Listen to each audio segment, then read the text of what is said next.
Hey guys, welcome to the help screen, and this is how to delete all game data on Steam. So guys, first thing that you will do is log into your Steam account.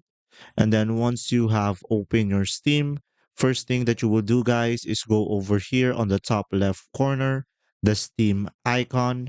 And then from here guys, what you are going to do is go to the settings.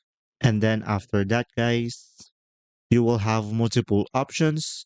You can go to storage, and from here, guys, you will have a list of all of your games, and you're just gonna have to check this and then click uninstall.